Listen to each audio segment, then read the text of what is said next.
maisha yamekuwa changamoto. Sana. Kuna shikaji zangu hapo kati hapo. Sasa hivi haonekani kabisa. Hii siku ya 4 hii. Wale jamaa zako walikuwa wanashinda nao wale walikuwa wanashinda nao hapo kati hapo. Kuna mmoja yule alikuwa na ndevu yule. Huyo. Haonekani leo kama siku ya 5 hii. Sijui amepotelea wapi rafiki yangu. Haonekani kabisa. Kabisa.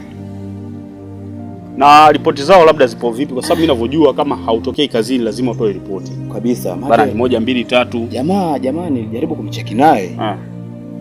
Yule mmoja yule, ndio mwenye mandevu yule. Jaribu kucheki naye. Lakini yule jamaa yule tulikuwa tunamuita nani yule? Yuda msaliti yule. Huyo. Lakini kwa jina tu lile. Huyo. Naye haonekani tena. Haonekani, nijaribu kupiga simu hapatikani. Unajua ndugu yangu bana, tokana na hili sekeseke. Si wakuta nao miongoni mwao ujue. Unajua huwezi jua. Mambo ni mengi ndugu yangu. Kila nikipiga simu haipatikani. Haipatikani kabisa. Mtafuta sana.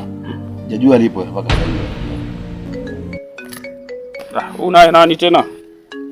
Anza kuta shemeji. Okay, ngoja. Halo? Halo Shem. Yes, niambie shemeji. Salama, uko kwenu kwema? Shemeji, sina kazi yote, nipo na jamaa wangu hapa napiga story tu hapa. Kaka yako tangu haya maseke yalivyotokea sijamuona nyumbani. Sijui atakuwa huko kwako. Hebu acha masiara bana. Hajarudi nyumbani siku ya 3. Kweli shemeji yangu? Simu kimpigia? Mungu wangu.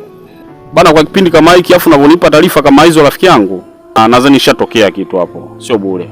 Naweza kukuta naye pia miongoni mwao. Shemu usiseme hivyo. Sasa nisiongee hivyo nini shemeji? Mimi naongea kile ambacho nakifikiria kwa sababu wewe unaonaje siku ya 3? Yale. Usiseme hivyo bwana. Tumuombe tu Mungu awe salama huko alipo.